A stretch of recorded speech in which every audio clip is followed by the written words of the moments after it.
అందరికీ నమస్కారం. ఈరోజు అటు ఇటు కాని ఉద్యోగులు ఎవరంటే ఈరోజు అవుట్సోర్సింగ్ ఉద్యోగులు. వీళ్ళు జీతాలు రాక పడుతున్న పరిస్థితి అటు అంతగా చెప్పుకోలేనన్ని బాధలతో ఈరోజు వాళ్ళు ఉన్నారు. ఈరోజు ఆఫీసర్ల నిర్లక్ష్యంతో మరి అడ్డగోలుగా ఏజెన్సీలకు ఎంపిక చేసిన ఆఫీసర్ ఇటీవల ఏజెన్సీలను రెన్యువల్ చేయకపోవడంతో ఇబ్బందులు. రెన్యువల్ కోసం కోర్టు వెళ్ళిన ఏజెన్సీలు నిర్వాహకులు కనీసం పిఎఫ్ ఈఎస్ఐ చెల్లించాలని ఉద్యోగుల వేడుకోలు. ఇది ముఖ్యంగా నల్గొండ జిల్లాలో, నేను అనుకుంటే రాష్ట్రం మొత్తం కూడా జరిగింది, కానీ నల్గొండకి వెళ్ళినాక వచ్చినటువంటి వార్త ఇది. 6 నెలలు జీతాలు లేక అవుట్సోర్సింగ్ ఉద్యోగులు అవస్థలు పడుతున్నారు.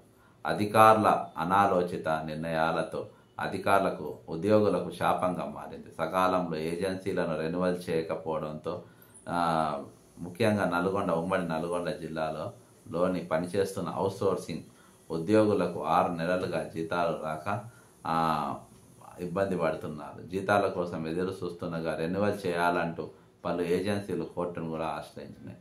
అయితే ఇప్పుడు అధికారులు కొత్తగా ఏజెన్సీల కోసం టెండర్లను ఆహ్వానించారు. ఎందుకంటే ప్రభుత్వం మారింది. ఇప్పుడు మంత్రులకు లేకుంటే రాష్ట్ర ప్రభుత్వానికి అనుకూలంగా ఉన్న ఏజెన్సీలకు మరి కాంట్రాక్ట్ ఇప్పించుకోవాలనే ఉద్దేశంతో ఈ విధంగా జరిగింది. రెన్యువల్కు అడ్డంకులు. అవుట్సోర్సింగ్ ఉద్యోగాల నియామకాల కోసం అర్హత కలిగిన ఏజెన్సీలు ఎన్పానల్ చేయించుకోవాలి. అగ్రిమెంట్ చేసుకున్న అవుట్సోర్సింగ్ ఏజెన్సీలు ఏటా రెన్యువల్ చేయించుకోవాల్సి ఉంటుంది. ఎన్పానల్మెంట్ కమిటీ చైర్మన్గా కలెక్టర్, కన్వీనర్గా ఎంప్లాయ్మెంట్ ఆఫీసర్ వ్యవహరిస్తారు. మరి జిల్లాల్లో 36 ఏజెన్సీలు ఉన్నాయి. గత మార్చిలో వ్యాలిడిటీ ముగిశాయి. వరుస ఎన్నికలతో ఏజెన్సీల రెన్యువల్ అనేది ఇక్కడ జరగలేదు.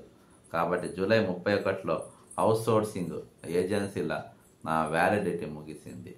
కోర్టుకు వెళ్ళిన ఏజెన్సీలు ఎంప్లాయ్మెంట్ అధికారులు ఇష్టానుసారంగా వ్యవహరిస్తూ తమకు అనుకూలంగా ఉన్న వారికి ఇప్పుడు ప్రభుత్వం మారింది కాబట్టి వాళ్ళకి ఇచ్చుకోవాలనే ఉద్దేశంతో ఈరోజు వాళ్ళకు రెన్యువల్ చేయకుండా మరి వారి కోర్టుకి వెళ్ళే పరిస్థితి తీసుకొని ఈరోజు జీతాలు రాక మరి ముఖ్యంగా మరి హుజూర్ నగర్ నియోజకవర్గంలో ఈఎస్ఐ డిస్పెన్సరీని గత ఏడాది జనవరిలో అప్పటి మంత్రి కేటీఆర్ ప్రారంభించారు. మొత్తం 18 మంది సిబ్బందితో డిస్పెన్సరీ ఏర్పాటు చేయగా ఉద్యోగుల భర్తీ అక్రమంగా జరిగాయంటూ హుజూర్ నగర్ చెందిన ఒక ఏజెన్సీ కోర్టుకు వెళ్ళింది.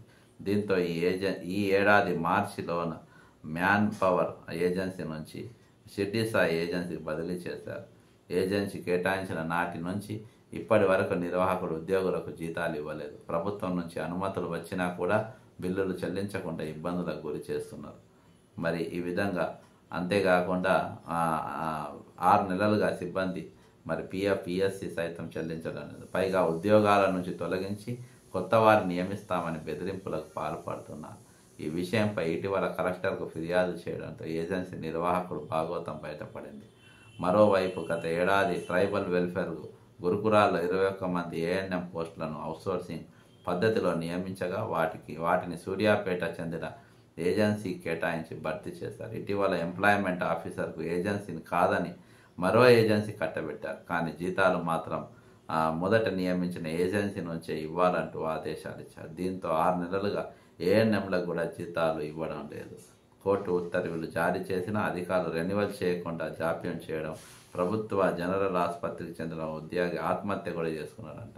ఈ విధంగా అవుట్సోర్సింగ్ ఉద్యోగులు ఎన్నో ఇబ్బందులు పడుతున్నారు. సరైన జీతాలు లేక మరి ఇది లేక ప్రభుత్వం దానికి ఒక మరి కార్మిక మంత్రి ద్వారా దానికి ఒక కరెక్ట్ సిస్టమ్ అనేది తీసుకురావాలి వాళ్ళకు జీతాలు చెల్లించడానికి.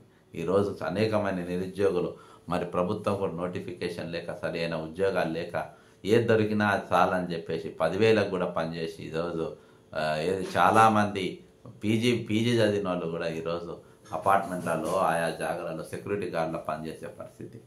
కానీ ఈరోజు అవుట్సోర్సింగ్ అటు ఇటు కాకుండా వాళ్ళకన్నా జీతాలు ఇస్తుంది, కానీ అవుట్సోర్సింగ్ వాళ్ళ జీతాలు ఇవ్వలేని పరిస్థితుల్లో ఉన్నది. కాబట్టి ప్రభుత్వం వెంటనే కల్పించుకోవాల్సిన అవసరం ఉంది. నిరుద్యోగుల కోసం ఖచ్చితమైన ఒక ప్రణాళిక అనేది ప్రభుత్వం ఏర్పాటు చేసుకోవాలి. నిరుద్యోగ తరపున ప్రభుత్వం బాసటగా నిలబడాలి అని కోరుకుంటూ సెలవు తీసుకుంటున్నా. జై తెలంగాణ, అమరవీరులకు జోహార్.